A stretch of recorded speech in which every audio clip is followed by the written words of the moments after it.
Hello everybody, myself from Modern Guitar Harmony here. Welcome to this first episode of Modern Guitar Harmony Guitar Talk. I want to talk about a YouTube video that I posted recently, which was the start of Dreamsville. Beautiful, beautiful song. Ben Monder does a lovely version of it.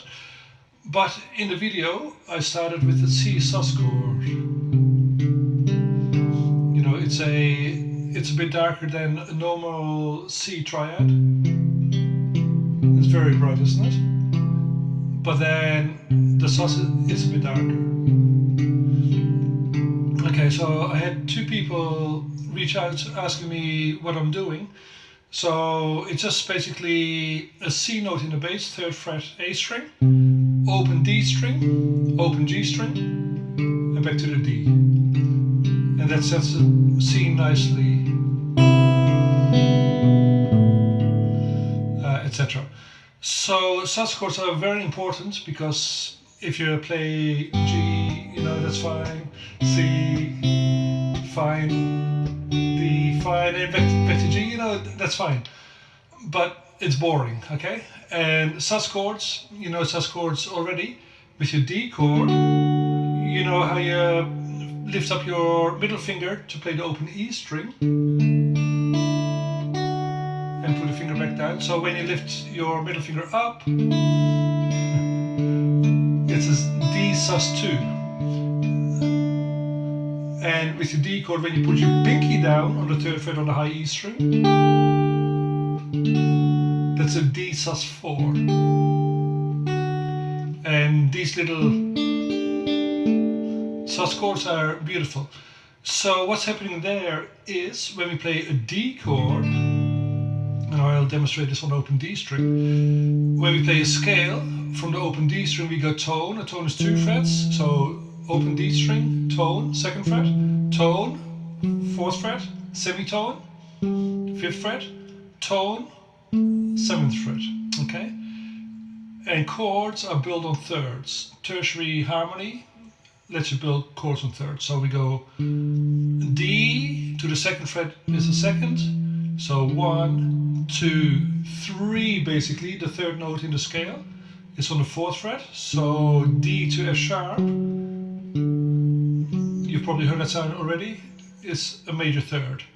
Then the 5th fret would be a 4, 1, 2, 3, 4, and the 5th of the chord is on the 7th fret. So we're playing open D string, 4th fret on the D string, 7th fret on the D string, and that's our D chord. D, F sharp, and A. So then when we play a D chord, strumming from the open D string, or let's even go put an A in the bass, you know, that sounds nice and flat with the 5th in the bass. So you can see that there's an A in the chord, remember? D, F sharp, A, D, F sharp, A, those are the notes we're looking for. So A, the open A string is in the chord, the open D string is in the chord, 2nd fret on the G string is an A note that's in the chord, 3rd fret on the B string is a D note that's in the chord, 2nd fret on the E string is an F sharp,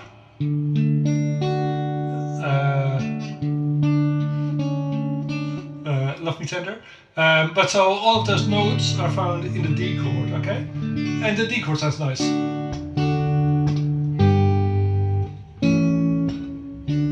Okay? But just to make it a bit more exciting, a suspended 2, D sus 2, a suspended 2, is where we take the 3rd in the chord, but we lower it to the 2nd note in the scale. So remember, D, E is the 2nd, and A is the 5th. So you can see here that when we play this D chord and lift our middle finger off, we're playing the open E string. So E, we're dropping the 3rd down to the 2nd.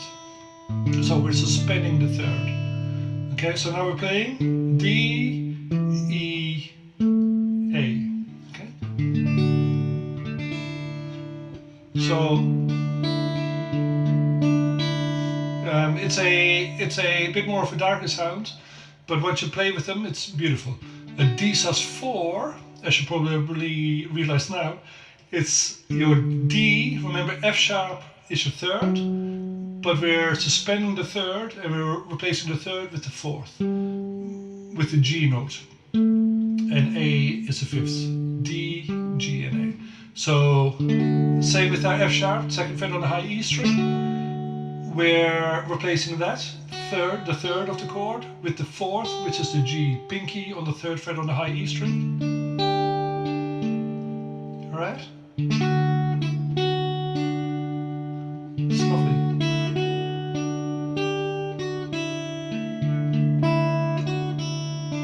And you can just go on and make up melodies and stuff. So, an excellent thing to do, especially when you're playing jazz standards, or if you're writing a bit more mysterious songs, I suppose, as opposed to sort of just playing the C chord, try and replace one or two of them with a suspended chord. And what I did in Dreamsville, between the two A sections, I started with the sus chord, and then I played an E melody note, and I stayed on the sus, C, D, G, right, and I went through like that, and that sets it up nicely for in a dark way, in a darker, more mysterious way. But I think it suits the song very well. But in the second A section, as opposed to keeping it dark, I started, so normally when people join the two A sections, they just join them one to the other. Normally when I play Dreamsville, after the first A section, I stop, and then I like to play that moody little intro again. But the second time I actually play the C chord, and that sort of gives it an air of brightness after the darker part of the A section. And then the second time, after the after the first A section, I start back with the sus, again dark, but then I change to brighter. So it's beautiful. Suspended chords are a beautiful tool to use. If you want to learn more about these, there's a free advanced course on the Modern Guitar Harmony website. It's an orange button where I talk more about advanced triads. So that might be interesting too. So that's my spiel about sus triads. And so have fun with that and experiment. And let me know in the comments below if you want me to talk about any other things of theory or practical things or techniques, etc., etc. Ear training, very important. So have fun with that, and I'll see you soon.